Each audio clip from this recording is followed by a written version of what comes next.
Hey guys, I just wanted to make a quick video on the area of a 2D shape that we had in yesterday's work.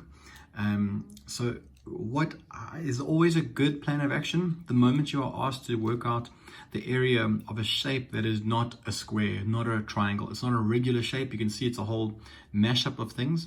It's always good to actually scribble it down like I've done over here on a scrap piece of paper, and then taking the information you've got, try and work out where you've got shapes hidden in there, and then work out those individual shapes area first and then add them up. For instance, if I look over here, I can see these sides are both 2 meters. So this over here is actually a little square of 2 meters by 2 meters. So I can work out that area by just going length times breadth, 2 by 2. And then over here, I'm left with a perfect size rectangle of 7 times 3. So it's quite easy to work them out together. So if I do this big one first, we've got over here, so length times breadth. Okay, so we've got 7 times 3 equals 21. All right, and of course it's meters squared. And then to do our little square over there, it's just 2 by 2. So the same thing, you've got length times breadth, and it equals 2 times 2, which equals 4 meters squared. And then you just add this together. So it's 21 plus 4, which is 25 meters squared.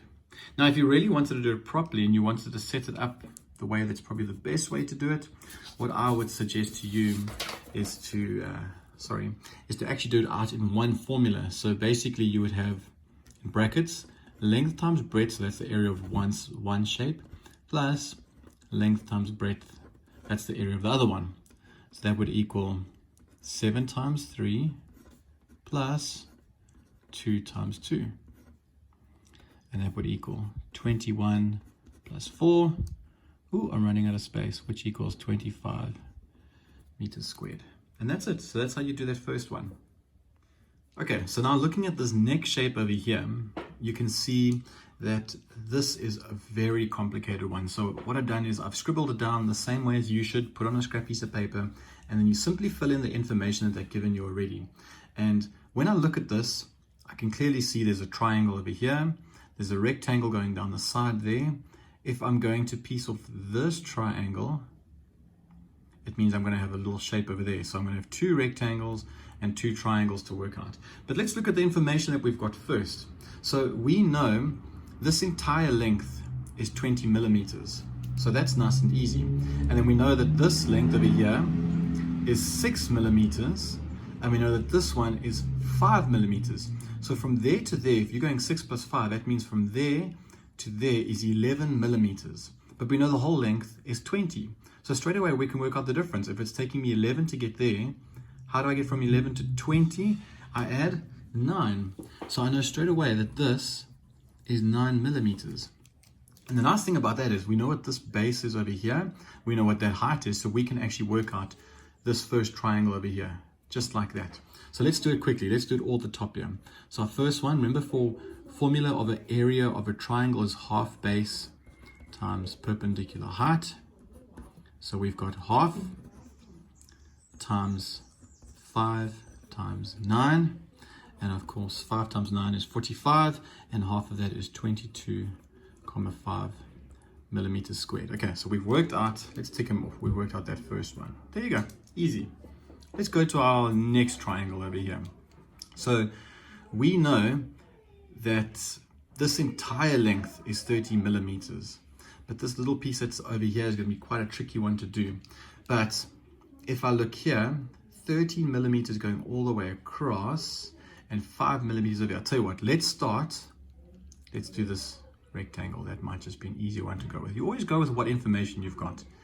Now we know from this length to this length, because of the 6 plus the 5, this whole length is 11.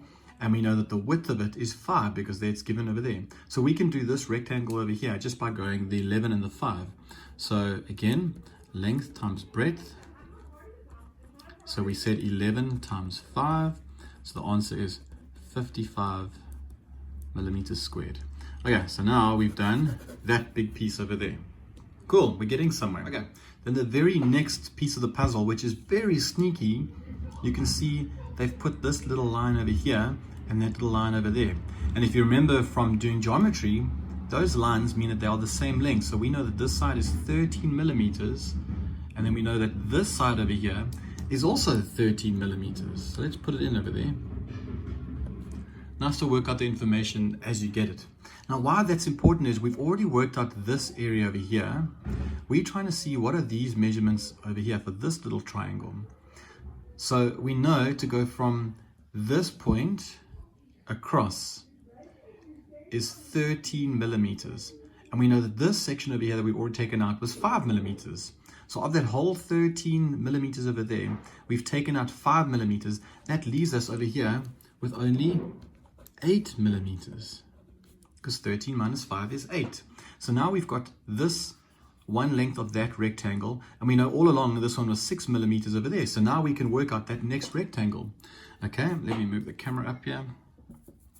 Okay, so our next one, ooh, camera nearly fell. There we go. So our next one is length times breadth. And we said that we worked it out that the one side was 8 and the other side was 6. Okay, and that of course is 48 millimeters squared. Okay, so now we've done that one. Now looking at our last triangle over there, we know what this height is. So this height straight away we know is 6 millimeters. So let's put in our 6 millimeters over there. We know this little piece, this whole length over here, first of all, is 13 millimeters, as we can see. But we also know that this little piece over here that we've already worked out was 8 millimeters. So to work out this base of the triangle, again, is now 13 minus that 8, which is 5 millimeters. And that's it. Now we have all the measurements we need to work out that, that area of that triangle there. So we've got 5 millimeters and 6 millimeters. So again, we've got half base times perpendicular height. So we got a half times 5 times 6. And even over here, just a quick little pointer. When you've got something like this, half times 5 times 6, you can either just halve the 6 and then 3 times by 5 is your answer. Or you can go 5 times 6 and halve that. Or you could halve the 5 and then get your answer and times it by 6. So depending on your numbers, I mean, it's a time sum, and because of the commutative property, it doesn't matter which way around you do it, you'll get the same answer. So something that's normally the easiest, if I see that there's an even number like that over there, I just halve that and then times it by the other number, and then I get my answer straight away. If you just times these together first, you end up getting quite a big number in other examples. So it's really up to you and depends on how your brain works. I always look for the even number and halve that. So I'll do both ways. So over here, 5 times 6 is 30 and half of 30 is 15. So my method, I would halve the even number, which is 3, and 3 times 5, 15. Okay, so now we've got our 4 shapes. We've got 22.5, 55 mils, 48 mils, and 15 mils. And to work out the area of this whole shape, all you would have to do now is add up those 4 ones, which I'm not going to do now. And that's it. Nice and easy. And always very important when you're doing area, you must give your answer in the units squared. So let's see here, this one we were working with millimeters. So I've got millimeters squared. So my final answer has to be millimeters squared. Don't make the silly mistake of leaving those units out.